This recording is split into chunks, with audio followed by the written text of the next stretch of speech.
Hey everyone, welcome back to the official Miami Realtors podcast. Now this episode is a conversation between 2025 Miami Residential President Jonathan Alfonso and Miami-Dade Clerk of the Circuit Court and Comptroller Juan Fernandez-Barquin. Jonathan and Juan talk about how Miami-Dade is fighting property fraud, which is when someone files a fraudulent lien to transfer the property from a rightful owner to a fictitious organization or elsewhere. Miami-Dade has a property fraud notification system. Jonathan and Juan also talk about what Juan is most excited about, and that's transparency. As a comptroller, he has 4 duties: head county investor, head county auditor, custodian of funds, and accountant for the Board of County Commissioners. Don't miss this episode.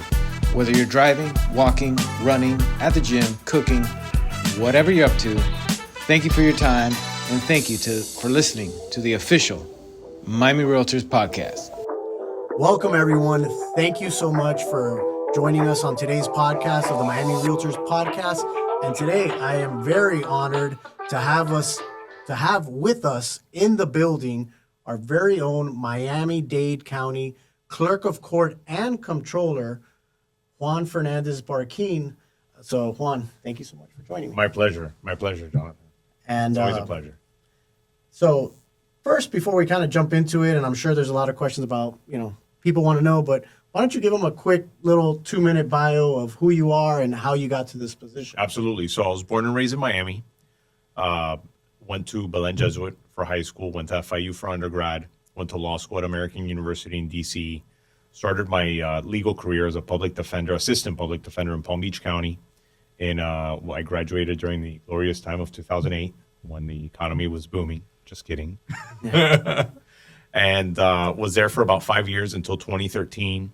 Then I came back down to Miami, worked at a firm in downtown for about a year, and then I went on my own after that. Then in 2017, I decided to run for public office for the state house, and I got elected in 2018.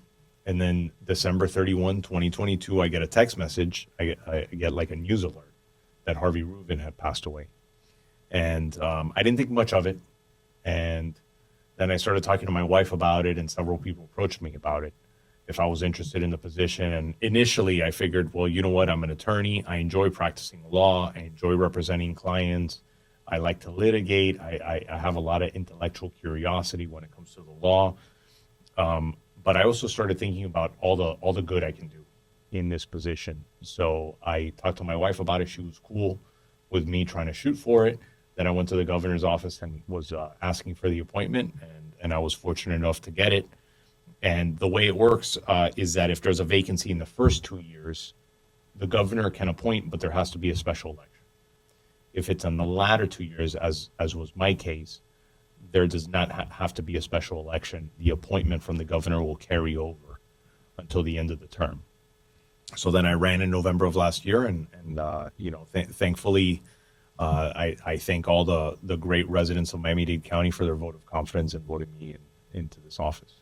Well, and most importantly, I'm sure your wife was very happy that you weren't going to spend several months out of the year having to fly up and down from Tallahassee, right? Yeah, that too. There was one year that I think we counted about 5 or 6 special sessions, and I calculated I was in Tallahassee half the year that year. I have a lot of respect for all elected officials, but those, I think a lot of people don't realize that when you're in, whether representative or the Senate. I just got called to go testify on a whim. I was like, oh my God, because out of nowhere, they're like, can you be here in 4 days? I think it was the Regulated Industries Committee. Mm-hmm. And on 4 days notice, I'm like, all right. And I'm thinking, how do you all, every once a week, go up, come down, while maintaining your other day job, right? So, yeah. I have a lot of respect for all elected officials, but those that have to travel up to Tallahassee, because that, it's a burden on the family. So, kudos to your wife. Yeah, thank you. Yeah, she was very tolerant. Tolerant, I think, is the word. But switching a little bit now. So we have, you're in this position now, and one of the reasons we wanted to bring you on, because I think it's very important, and actually I just saw an article that came out. It was up in Chicago. There was an individual whose property was a victim of property fraud, and that is one of the initiatives that you've championed in your position. So, can you educate us a little bit, and educate our members, most importantly, as to what you instituted, how it works, and walk us a little bit through what that process looks like? Absolutely. And you know, I really enjoy speaking. I mean, you're an attorney, you're a realtor, you know the real estate industry. So I really appreciate being able to discuss this with you and also with the viewers, who I imagine are mostly realtors also. So property fraud. For those of you who don't know, property fraud is essentially when someone files a fraudulent deed to transfer the property from the rightful owner over to either a fictitious corporation, a corporation that is up to no good, or to a specific individual, right? What they essentially will do is that after it's transferred, they will try and take the equity out, either through a loan, defrauding a lender, or sell it, defrauding a buyer, right? And trying to defrauding essentially a bona fide legitimate purchaser who I'm sure is not aware of this, right? So what our system does is that any individual in Miami-Dade County, it doesn't have to be the owner, it doesn't have to be a family member, it could be anybody, can register for the system. And the way they do it is that they go to our website, miamidadeclerk.gov, and I believe it's a fourth or fifth slide on our rotating slide when you scroll down, property fraud alert system. You click on that, takes you to a page where you put in your email. We will send you an email with a link. Open your email, click on to open that email and click on the link. It'll take you to a separate window. In that window, you put in your name, your phone number, your email, and most importantly, the parcel ID number for the property, okay? We don't do it based on address. We don't do it based on the person. We do it based specifically on the folio number. As all of you know, the folio number is a specific identifying number for each parcel within the county. So these are unique. I figured originally the plan was to do it based on individuals' last names, but Jonathan, you can imagine that. I mean, Jose Suarez? Yeah, Juan Fernandez. It's going to be a million hits. And I even tried it, and I was constantly getting alerts, unnecessary alerts. So we figured to switch it to the parcel ID number, and the parcel ID started working. Worked perfectly. Can I ask you a question? Yep. Because I went in and I did it for mine, and now this actually occurred to me as you were talking. If a lien were to be recorded against your property, would that also? No. So it would just be Quitclaim deeds. Quitclaim deeds. Yeah, quitclaim deeds. You know what? Remind me to tell you about that case that I had once. There was an individual going around recording fraudulent liens once. He ended up getting arrested. I forget how that ended, but remind me to tell you about that. Yeah, I'd love to look that up. One time. So they end up registering, and so you've been able to implement that. Your predecessor in office, I mean, he was a legend, right? Harvey was definitely, a champion. I think we were both there at one of the events where, they were talking about his legacy. But obviously the office for a long time ran a certain way. Now you take over 2 years ago. The world is changing very fast. I mean, literally right before this, I was sitting. My biggest thing right now is I sit with, whether they're realtors, they're attorneys, who are my friends. I'm like, look what AI is doing, because I'm knee deep in it. Yes. But the world is changing very fast. How, talk to me a little bit about what initiatives you all are now taking on. You've tackled the property deed alert system. What other initiatives are you doing with regards to AI, tech? What are you doing in that arena?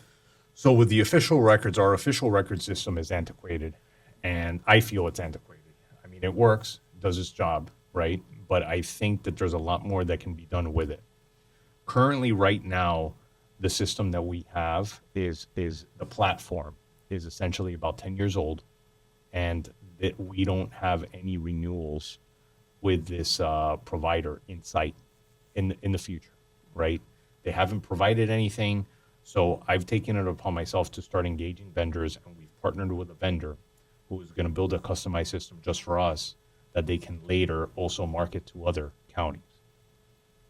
Now, what's cool about this specific system is that they will extract the text, and using that, they can, through AI, essentially create I don't want to say a title report, but essentially it's a title report. Now, the cool thing with the AI also is that it can help piece together breaks in the chain of title. And what do I mean by that? What I mean is that there are deeds in our system that either don't have a folio number and have a legal description, or have a bad legal description, but it's very similar, and it has a matching address, right? So the AI will be able to, we anticipate, will be able to basically create and identify these documents and provide these links in the chain. So that's one idea. Another thing is that for notice of commencements, for declarations of domicile, we're in the process of rolling out the ability for you to just record those documents with your camera. We're in the process of working on that, and that's something that I anticipate before the end of the year we'll be able to roll that out. Interesting. Yeah. Let me ask you a question in there that came to mind, and is one of the challenges, because one of the things, in various conversations that I've been able to have with you since you assumed this position of different things, I know you were talking about, like, because your office is your office, right? But then we have the property appraiser's office. Yes. One thing is, right, I came from the title world, right? By the way, I was laughing when you were talking about 2008, because one of my favorite things for all of our realtor members is I hear, oh, this market is so tough. I'm like, we graduated in 2008 where 20% of my class was lucky to get a job. Yes. And people either ended up doing foreclosure defense or foreclosures, or they ended up in the PD state attorney's office, and everybody was making $45,000 a year. And now I have people like, oh, I make $500,000 a year and I can't find a place in Miami. And I'm like, first world problems.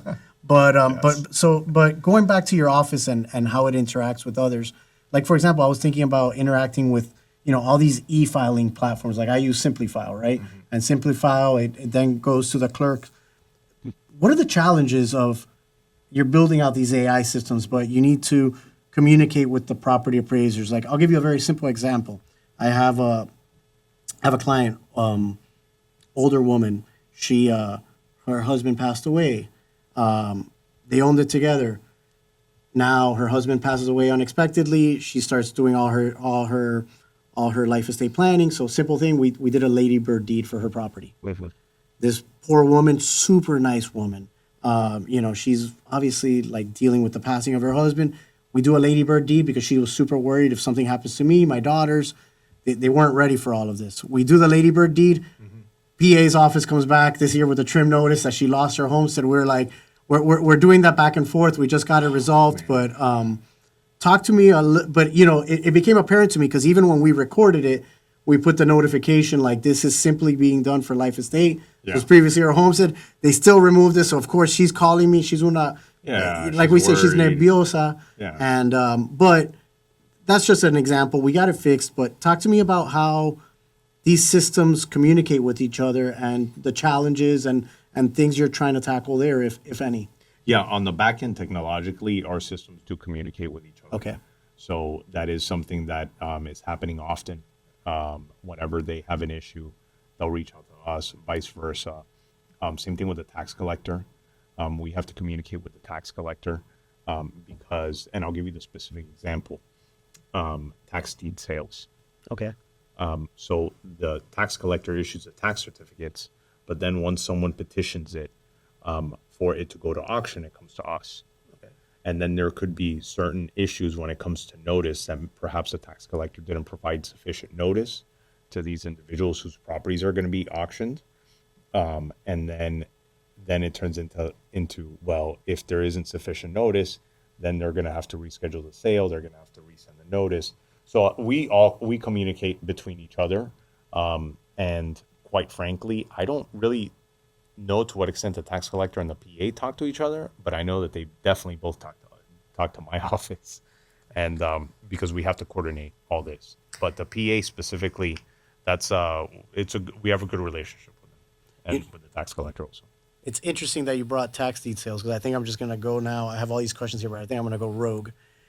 The tax deed sales to me was always very interesting because I think, and you see it in your office, you know, because going back to the notice, one thing that I find interesting was when it comes to a tax deed sale, it's 2 years before the holder of the certificate can apply to have it sold. So technically, if you end up at a sale, I've always found it ironic that, you know, people act a little surprised. And listen, I empathize because I know people can go through hardships or whatnot, but there's a lot of time before that sale ever happens. Because, for example, this happens all the time. Come every April, somebody's like, I didn't pay my taxes. And they're like, are they going to sell my property? I'm like, look, you need to pay it. There are going to be some ramifications to this, but it'll be some time before it's sold. It is, you have, you know. It's not immediate. It's not immediate. It's not immediate, but at the same time, just like if you have a health issue, if you don't take care of it now, it's going to fester into an infection down the line, and it's going to be severe. That's exactly the same thing with the tax certificates, right? Because the auction, if I'm not mistaken, with the tax certificate starts at either 25 or 20%, and then in increments of 1/4 of a point, it goes down, right? So eventually it'll go down, but there's going to be an interest assessed on it, and I believe it's not less than 0.75 or not less than 1. It's something like that. I could be wrong. But either way, if you don't pay your property taxes, there will be interest assessed on it, and you're eventually going to owe it. And then, if you don't pay it, eventually it'll go to an auction, which makes me really think I do agree that property taxes is kind of like county rent, because if you're not paying it, you're going to lose it. So do you in theory ever really own your property? But ladies and gentlemen, Ron DeSantis has now joined us. No, but I do let's respect, have this conversation. Yeah, but I do respect property taxes because who's going to pick up your garbage? Who's going to provide water? Who's going to pave the roads? I mean, there are incredibly important municipal services that are funded by property taxes that we can't ignore, that we cannot ignore. So, I mean, I think that there is a role for property taxes. Well, and I think that's I don't think we have enough time on today's podcast to tackle this one, but no, but I you know, it's interesting because I remember when I was younger. It was said to me by another attorney. I think it was said in the greatest way possible. Granted, we always want to pay less taxes, but he was like, "You pay taxes to live in this great country and to have all these services. Now we can ad nauseum nitpick should we spend it on this or that, but at the end of the day, for example, the easiest one, right? Our first responders, like fire, police." I mean, you live in a municipality, more likely than not, if you are in a city or a town or a village, they have their own police force. But even unincorporated Miami-Dade County has a sheriff's office, right? And your property taxes go to pay that. So, I mean, it's going to a worthwhile cause. I mean, and I can't think of anything more important than safety. I agree. No, and listen, I think taking it a step further, right? Let's be real. The rest of the country right now has an option, and they've had COVID. Let the rest of the country know, let's reevaluate our lives. And people started saying, we're going to move somewhere else. We're going to live somewhere else. And they've been choosing Florida. And in Florida, while yes, property taxes, do you ever truly own it? We can have that conversation. But we've elected that property taxes are the means for us to raise revenue instead of other methods, and the rest of the country has said, we'll take that. Yeah. We'll pay that. We'd rather pay that than pay 35%. I'll never forget, actually, going back to 2006, I went to Villanova Law, and I interned for the summer in Philadelphia. And when I got my check, being a Cubanito from Miami that had always worked for mom and pop shops, and I just got a check, I get my first check as an attorney, and it was like, state, county, city. Like, I'd never seen so many deductions. I'm like, am I working or am I paying all these different entities? And I remember, you don't see that here. So I think, the property taxes, that's what we've elected, but it's an interesting conversation, and one that, listen, I'm excited to see where that conversation goes, right? Because I think we agree that we can remove it, but then how are we going to make it up and still provide the services? I want to take you in a different direction, and this is one that comes up often. And I don't know if your office handles it or how often it comes across your plate, but you have the foreclosure sales in addition to the tax deed sales. Correct. And a lot of individuals don't realize those auctions are as a result of a judgment, and you will typically step into the position. Your hierarchy in the position will depend on who is foreclosed. So if it's a first mortgage position, they wipe everybody under them out. And I get this call every 2 months. Someone goes on that website and they bid on an HOA lien. Before you said it, I'm like, oh, I know where you're going. It's interesting to me because actually it happens every 2 months. And I tell them, you, number one, it'll be a home most likely or a townhouse, and they bought it for $55,000 and they will be very upset. And I'm like, well, let's start with number one. Did you think you were going to get a single family home in Miami for $55,000 and you figured out the lottery cheat system? By the way, I always get particular with it because I used to purchase for the Wall Street groups. I did over 3,000 auctions over like a 6-year period that we bought, and I never even got 55. Although I did have a great case, but where we bought one cheap. That being said, is there any? Can you talk a little bit about that? And do you get those calls, or do people? Yes. Yeah, there is apparently one specific situation that there's a judge. I forgot how it came to my attention that there's a judge that apparently has had the same case that has gone to auction, I don't know, 3 or 4 times. That's an association case. And somehow the bidder walks away from the bid and loses a deposit and then has to get auctioned off again. Something along those lines.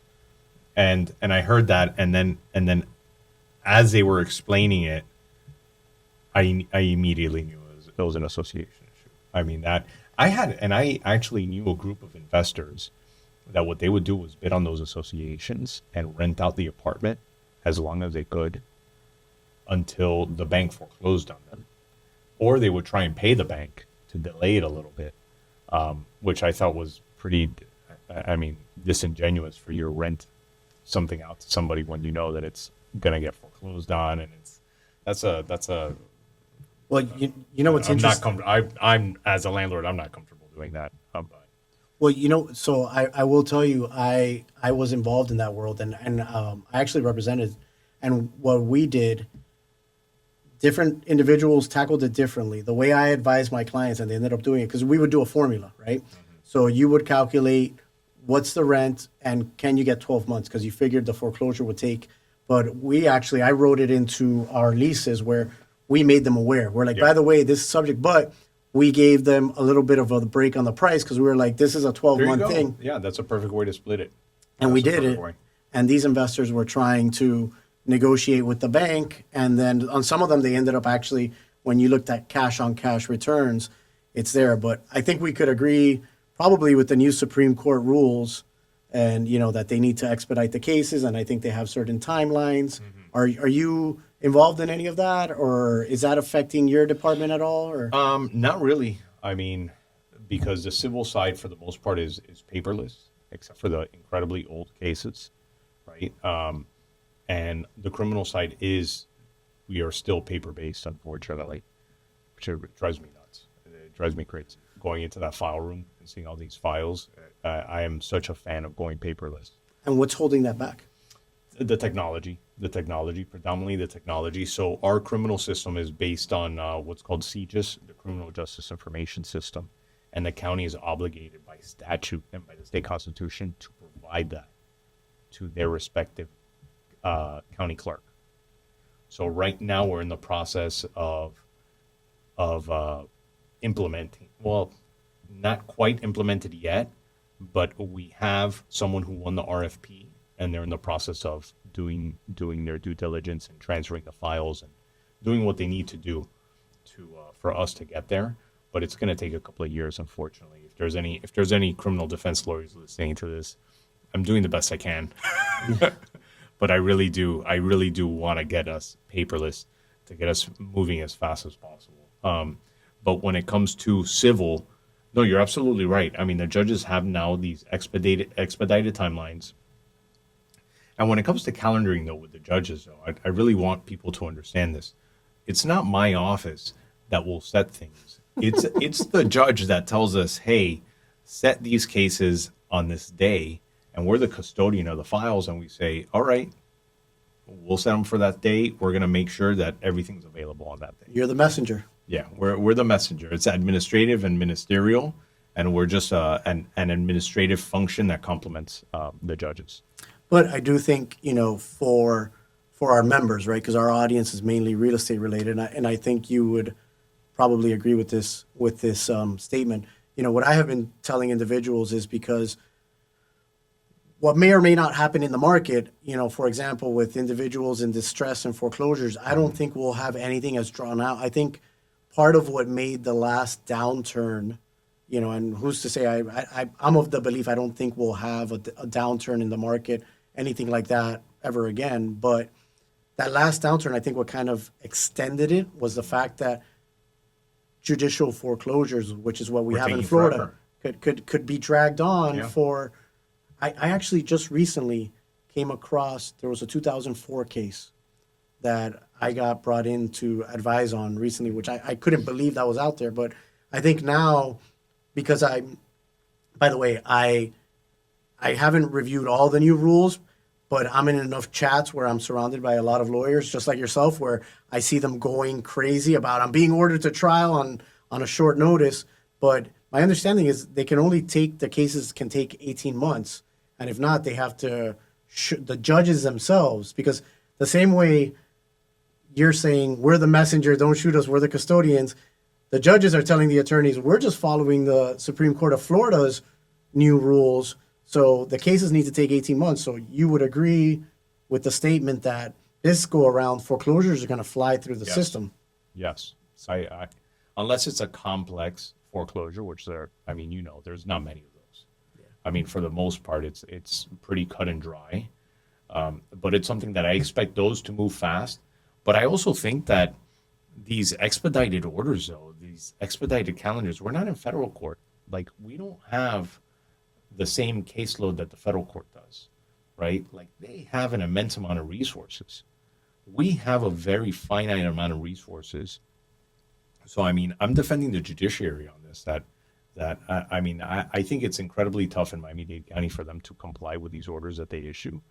And the reality is that they're not going to comply because the volume is just too much, and I don't blame them for it.